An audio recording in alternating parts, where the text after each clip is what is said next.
now that the COVID-19 booster shot is available to any adult who wants it, the nation's top doctor, Anthony Fauci, and local health leaders recommend people get it as cases rise across the state. 7 Action News reporter Nana St. Bonsu is taking a closer look at booster options for you and how many boosters local researchers say we may need as we navigate through the pandemic.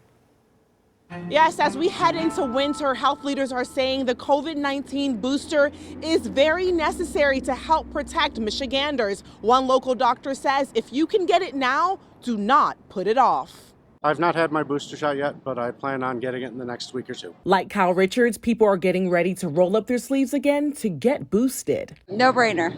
Easy. This mother already has her COVID-19 booster. To be safe, keep my family members safe, keep my kids safe. But others aren't interested in the vaccine. Do you have your first shot? None, and I've never tested positive. It's not enough facts and information to prove to you that it really works. Health experts say the vaccine and booster works. We think this is going to protect you through the winter season, at least. According to the CDC, if you receive the Pfizer or Moderna vaccine, you may get your booster at least 6 months after completing your primary COVID-19 vaccination series. And if you got the Johnson & Johnson shot, you should get the booster at least 2 months after your shot. If you got the J&J vaccine, then you really need a booster because it really wasn't quite as effective as the mRNA vaccines. Dr. Arnold Monto is a professor of epidemiology and global health at the University of Michigan. He's also the chair of a vaccine committee that provides advice to the FDA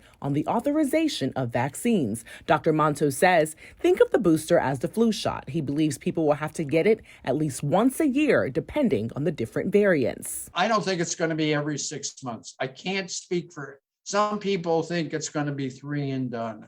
Most of our work suggests it won't be. So is it okay to mix and match the vaccine? The answer is yes, it's okay. But says it's easier to just stick with Pfizer or Moderna if that was your first series of shots. The only downside that is more than very, very rare is the kinds of side effects that people have experienced before. He says the biggest downside is what we're seeing across the state. Who's winding up in the hospital? Who's winding up in the intensive care unit? It's the unvaccinated. In a recent statement from the Michigan Health and Hospital Association, almost 4,000 COVID-19 patients were hospitalized, including 784 in intensive care units. This is a pandemic of the unvaccinated right now. As of last week, more than 1.1 million people in the state have their booster. And to date, more than 5.6 million Michiganders have at least their first shot. I don't know how we're going to possibly turn that 30% of the country around that just abjectly refuse to accept that this is the right thing to do. For more information on COVID-19 boosters and where you can get one in your area, visit our website at WXYZ.com. I'm Nana St. Bonsu for 7 Action News.